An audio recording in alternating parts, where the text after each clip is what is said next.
Perkenalkan, nama saya Laurentius Hariwibowo, bisa dipanggil dengan Hari. Saya sebagai Wakil Ketua Dewan Paroki Harian Gereja Servasius Kampung Sawah. Ya, Pak. Iya. Di sini saya akan mengajukan beberapa pertanyaan, Pak. Silakan, Mbak Nabila. Di antaranya itu ada, mengapa kampung ini disebut dengan kampung toleransi, Pak? Ya, baik. Pertanyaan yang menarik ya. Jadi Kampung Sawah identik dengan kampung yang punya toleransi yang tinggi, ya. Jadi kalau kita lihat dari sisi sejarah, sebetulnya Kampung Sawah itu adalah sebuah kampung yang memang sejak awalnya banyak sekali penduduk pendatang. Ya, dulu mayoritas adalah buruh, ya, atau mungkin budak begitu ya di zaman kolonial Belanda. Nah, pada saat itu mulailah banyak warga yang bermukim di daerah Kampung Sawah ini. Nah, salah satu yang memang menarik untuk kita lihat adalah gereja ini sebetulnya secara fisik memang belum begitu lama, ya. Tapi kalau kita lihat dari umat sendiri itu mulai adanya keyakinan untuk memeluk agama Katolik itu sejak tahun 1896. Jadi kalau dari sisi usia, ya, secara iman mengimani agama Katolik itu sudah hampir 125 tahun. Tahun lalu kita memperingati peringatan 125 tahun. Cukup lama ya, Cukup Pak? lama sekali, betul. Nah, itu pertama kali ditandai 18 warga Kampung Sawah yang dibaptis menjadi umat Katolik. Jadi ada 18, ya. Jadi itu cikal bakal yang memang kita peringati setiap tahunnya di setiap bulan Oktober. Nah, perkembangan waktu memang kalau kita lihat saat ini Kampung Sawah sudah berkembang sangat pesat, begitu ya. Di sini sudah banyak pemukiman penduduk, bahkan identik dengan katanya Kampung Sawah yang banyak sawahnya pun sudah hampir hilang, gitu ya, sudah tidak ada lagi karena sudah tergerus dengan banyak sekali pemukiman-pemukiman, perumahan-perumahan yang ada di sini. Salah satu yang menarik adalah memang Kampung Sawah ini identik dengan kita kenal dengan segitiga emas. Ya, kalau kita lihat gereja ini berdekatan sekali dengan dua keyakinan agama yang berbeda. Satu dengan gereja Pasundan yang ada di seberang gereja kita, dan di sebelah sananya adalah Masjid Yaspi.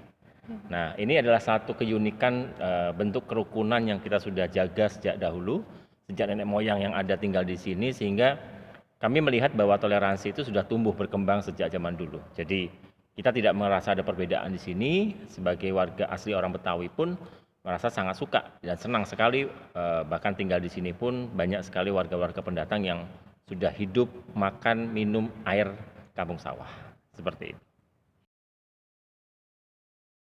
Pertanyaan kedua ya, Pak, bagaimanakah cara warga di Kampung Sawah untuk saling bertoleransi? Kita ketahui bahwa di sini memiliki mayoritas 3 pemeluk agama yang berbeda.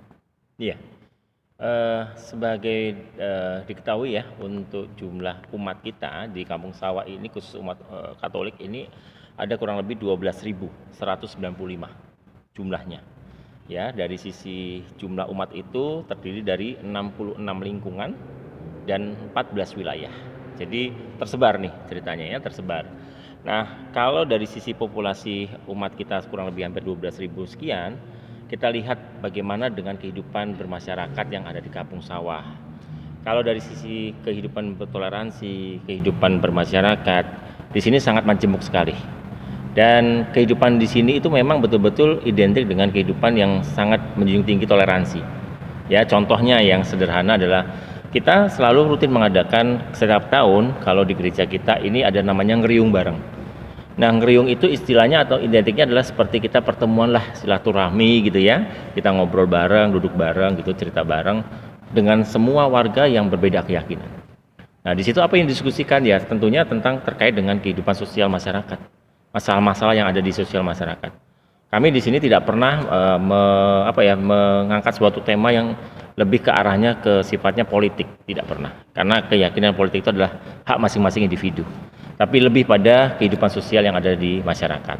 Nah, itu salah satu bentuk toleransi ataupun kegiatan yang selalu kita libatkan dari berbagai macam unsur yang ada di Kampung Sawah ini.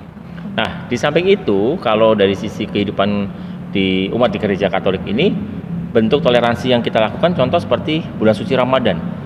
ya pada waktu itu kita pun tidak hanya sekali dua kali tapi sudah rutin sekali kita memberikan satu kegiatan seperti memberikan takjil gitu ya, memberikan buka puasa untuk para pekerja informal yang lewat di depan gereja begitu, dan warga sekitar pun kita juga memberikan bantuan seperti sembako untuk warga-warga yang prasejahtera.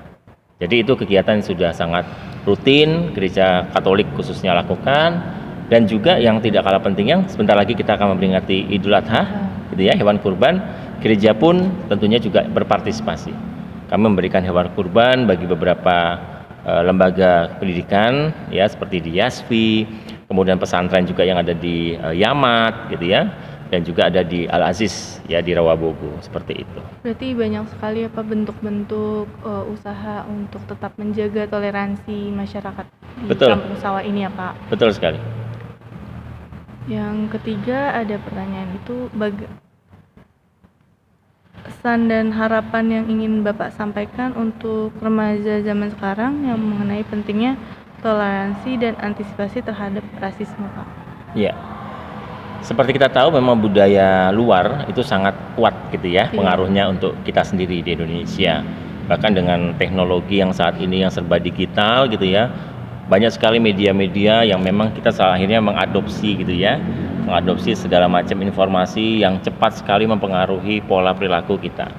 Nah, harapan dan pesan saya tentunya sebagai warga yang tinggal di Kampung Sawah, kami terus terang masih sangat menghargai dan menjunjung tinggi untuk menghargai budaya lokal.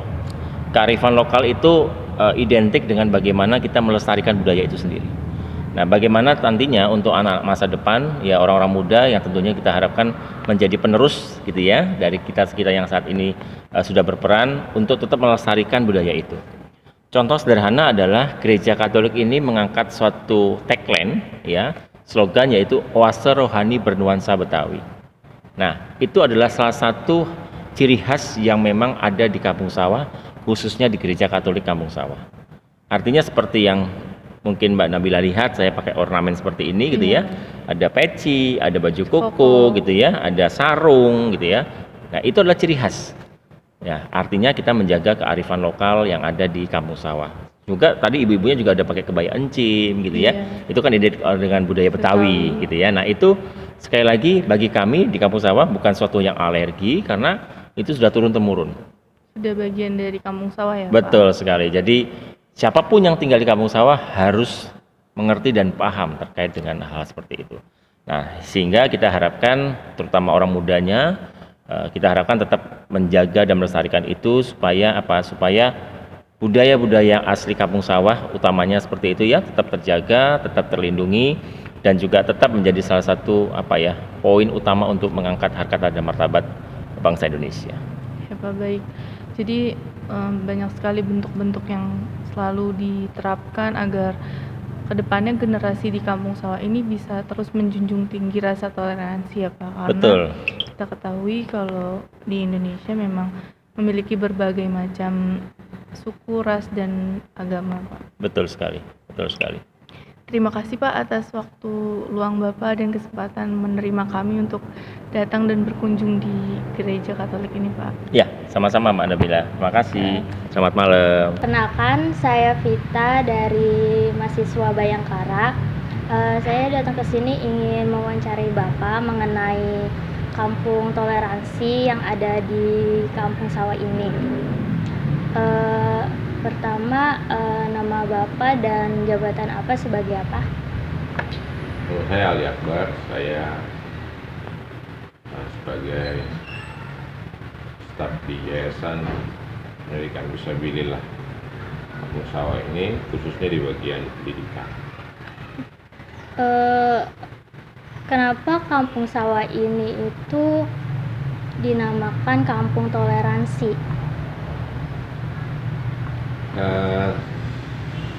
Ya sebetulnya dinamakan Kampung Toleransi itu kan orang luar yang lihat ya. Saya sebagai yang mendiami Kampung Sawah ya mungkin ini asumsi saya kenapa Kampung Sawah disebut sebagai Kampung Toleransi, mengingat keberadaan 3 rumah ibadah besar di sini yang berdampingan dan masyarakat yang hidup rukun berdampingan, tidak ada satu kendala apapun. dalam kehidupan sehari-hari, sehingga orang melihatnya meskipun di sini berbeda-beda latar belakang agama, suku dan lain-lain, tapi hidup rukun berdampingan. Mungkin itu. Cara warga di sini untuk bertoleransi itu bagaimana ya Pak? Sebetulnya kalau dibilang caranya ya, kita memang sudah berlangsung lama turun-temurun kehidupan toleransi di kampung sawah. Kita saling menghargai antar pemeluk umat beragama. Jadi toleransi itu secara basicnya adalah kan kita membiarkan orang lain yang tidak seyakinan dengan kita untuk melaksanakan ibadah sesuai dengan kepercayaan masing-masing gitu ya. Jadi kita terbiasa hidup berdampingan, biasa berbeda. Jadi kita saling support, nggak ada alasan apapun kita untuk menghalangi umat ibadah lain itu untuk melaksanakan ibadahnya. Jadi masyarakat di kampung sawah ini ya sudah saling maklum karena kita berbeda, tapi kita tetap saling menghargai keyakinan masing-masing. Jadi tidak ada satu hal apapun yang mengganjal, apalagi dalam kehidupan non ibadah. Dalam ibadah saja sudah jelas, apalagi dalam Islam. Kalau mereka belajar agama secara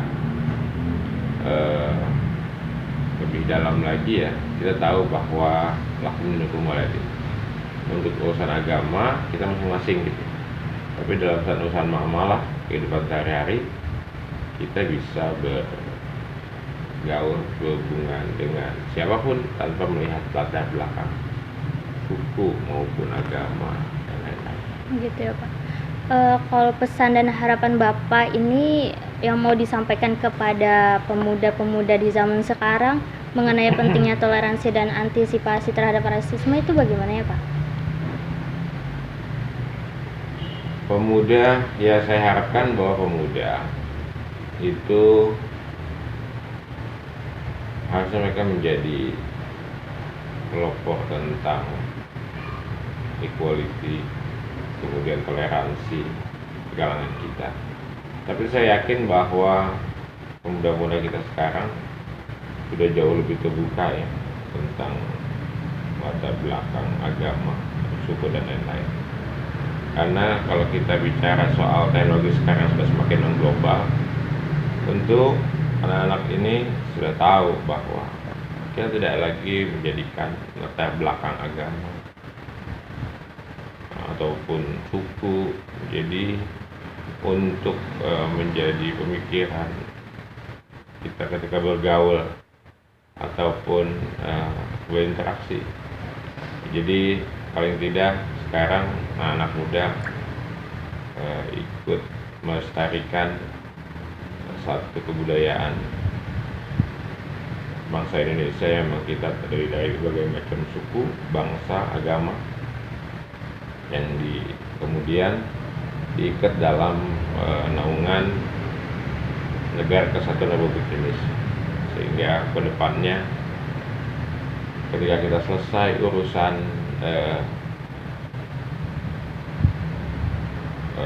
pergaulan dalam keseharian ini, kita bisa lebih mudah untuk membangun.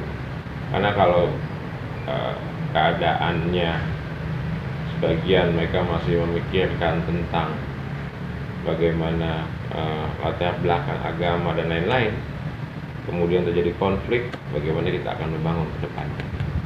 Jadi saran saya buat pemuda ya tetap terus wariskan kepada nanti generasi penerus ini dalam kehidupan sehari-hari mereka tetap bisa menjalin